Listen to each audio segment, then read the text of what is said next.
So JD gets a big win from Kevin Smith, while Kevin Smith talks about many things that certain Aquaman starlet tried to insult JD for. Timeliness, wanting to actually work with people, how he was perceived in Hollywood. Kevin Smith talks about all of that. He gives glowing reviews, and he also explains sense of humor, which she tried to use against JD. I'll warn you, some of this is crass, by the way. If you have a problem with that, you are warned, but it gives you a perfect insight into who he is. Again, giant win in this. Love to play this character. Fuck budget, fuck, common sense. Just what would be the dream? Yeah. And I was like, Johnny Depp. Johnny Depp would crush this. And I know him because our kids go to school together. I've known him 10 years. Wonderful guy. But we don't have the relationship where I'm like, hey, we should do a movie together. I understand he's there and I'm down here. But I was like, fuck it. Shoot him a text. Ask him. And I hit him with a text. I was like, hey, this is Kevin Smith, Harley's dad, because that's how they know me in that world and stuff. Yes. And I was like, I never thought I'd say this, but I have a movie I think you'd be perfect for, And he hit me back and he was like, what? And so I sent him to this blog that I had written about how I want to turn the podcast into a movie. I said, it'd be easier to read this. If this is interesting, hit me back.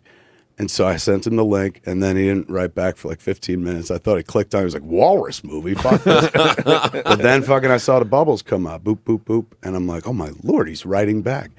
And he wrote back something that was crazy, dude. Like, I still, to this day, remember it. Comes up and it says, fascinating. This sounds like the sort of thing that I would care to swim around in. Consider me intrigued. Wow. I was like, this guy's like Lord Byron in text form, man. Like, no emojis, no hieroglyphics. Right. Man's writing words, making sentences and stuff. So he was kind of into a hell it. of a So text. I said, oh my God. Text. It was like the text had scarves. That's how cool I got to up my text game. you know what I'm saying? Like he is. He has excellent text game. He's a poet laureate as far as sex are concerned. On text. In text form. That's so annoying. I says to my man, I was like, I'm going to send you a script, dude. Read the script. Sent him the script. He liked the flick, and he was like, I would love to do this. And I was like, and I remember I was like riding with Ashley. Ashley's my assistant. She drives the car, rolls my joints. And it was the first day that I was driving. That's a good assistant. That's a good job. Let me know when you let her go. There's a long line behind her. First day with her, she's in the car. I get this text back from him going, I read the script. I love this. Like, thanks for considering me. I really want to do this. And my heart stopped. I was like, I'm driving with this girl I barely know. It's her first day on the job. All I know is she's a 25-year-old lesbian. Adorable as hell, bright and sunny and stuff, but like that's all I know about That's Ashley. all I need to know. Just met her. So I'm going like, Ash, I read this text, my heart stops. And I raise my hand. I'm like, Ashley, hold my hand. And she goes, you know I'm gay, right? And I was like, yeah, totally. This has nothing to do with that. Hold my hand. And she takes my hand. I was like, if I read this text correctly, I think Johnny Depp is going to be in Tusk. And she goes, that stupid fucking walrus movie? And I was like, yes. So he wound up being, I talked to him and I was like, hey man, this is amazing. Thank you for doing it. He goes, when are you shooting? I said in about 2-3 weeks. He goes, oh, I can't do it. I'm going to be in England. And I was like, oh. I said, well, wait, what if I could break out the 2 days and shoot that on the West Coast? Like when you're free, we'll shoot the whole movie without you. And then when you're free, we shoot the other 2 days. He goes, you'd be willing to do that for me? Yes, you motherfucking Johnny Depp, you asshole. That's what I said. I was like, dude, I know which way the favor goes. Like, yeah, I'd do that for you. So he's like, if you could do that, dude, I'll totally be in the movie. So I was like, fuck, let's do it. Right. And we did it. And a couple months later, he called up and he was like, I'm ready to shoot this thing. And I was like, great. We'll organize the days. We organized the days in Los Angeles.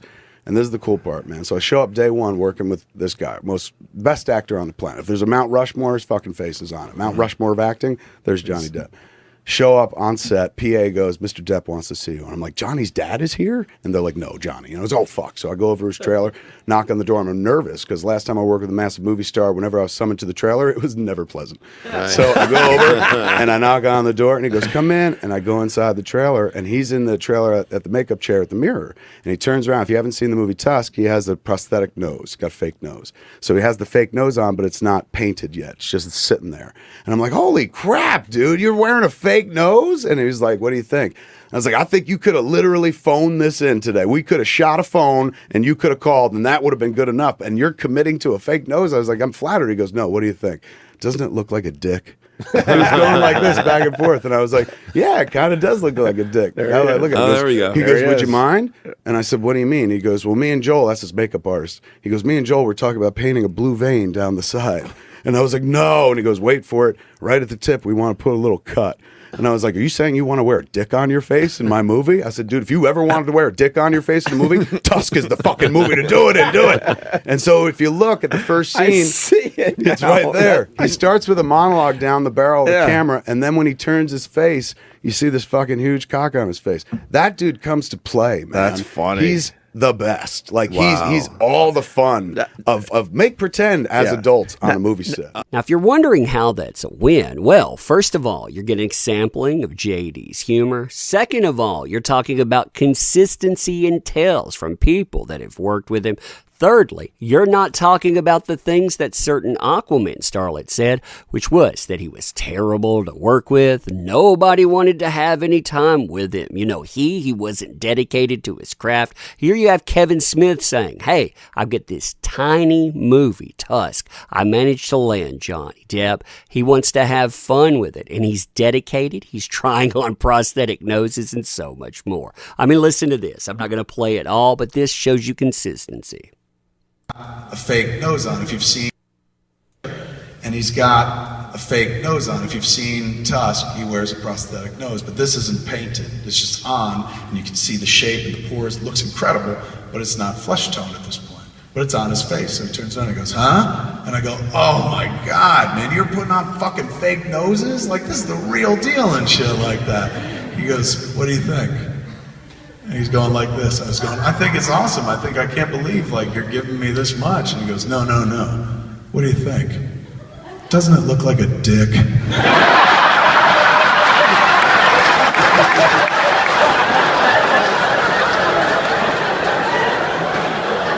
was like, yeah, now that you mention it, it is kind of fucking cock-like and shit.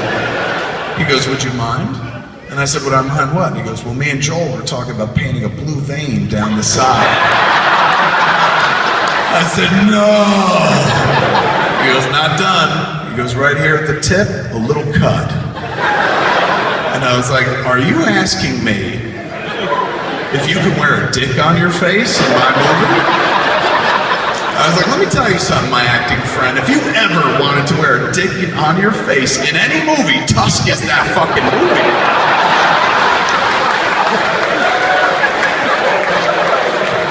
So if you've never seen the flick, or if you've seen the flick, the first time we see him in the movie, he's introduced like an hour into the movie and shit. He's almost unrecognizable. He takes off his glasses, he's doing this Columbo thing with his eyes and shit. He delivers a monologue right down the barrel of the camera, looking straight into the lens and shit. It's creepy, like he's looking at you. If you're watching it, he's like looking right back at you and shit. Whole monologue, straight to camera. Watch it now knowing this, because every once in a while, because he told me, I was like, oh shit, you're gonna boutique it? He goes, not all the time. He's going, you can't give him all the dick, just the tip. He goes, I'm just gonna save it for moments, punctuate certain moments with it, watch. And so we're shooting the fucking scene, and I'm watching him in the monitor. Think about that monologue that he does. It's got like a page-long monologue. It was misprinted in the sides that he was given, so it said OS, which means off screen. So he thought that whole monologue was something he was just gonna record into a microphone, and he never learned it. So, you know, he was talking about, like, what are we doing first? And I was like, the big monologue. He goes, oh, the thing that I'm recording? I was like, no, well, the thing we're filming. Like, you deliver it down the barrel of the camera and shit. And he goes, oh. He's going, it said off screen. I didn't know I had to learn this. And I was like, oh, shit, man. He was like, that's how the whole movie, the whole scene begins. And he goes, just give me a minute. And fucking, like...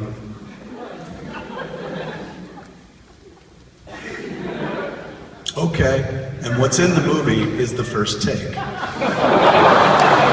No bullshit. Like the dude, and he had not read it until I was like, oh yeah, you gotta do it. And I thought he'd be like, okay, we'll do it at the end of the day, give you time to memorize it. Fucking memorized it, sat down, and did the exact one in the movie. Now, beautiful thing is I'm sitting behind the monitor watching, and my fingers are crossed. I'm like, because it's one long take, we're slowly zooming in. I hope he doesn't like fucking blow it or anything like that. It's fucking flawless and shit. But every once in a while, he will punctuate a thought with a head flourish, where he'll go like this. And at that point, it's all blue vein.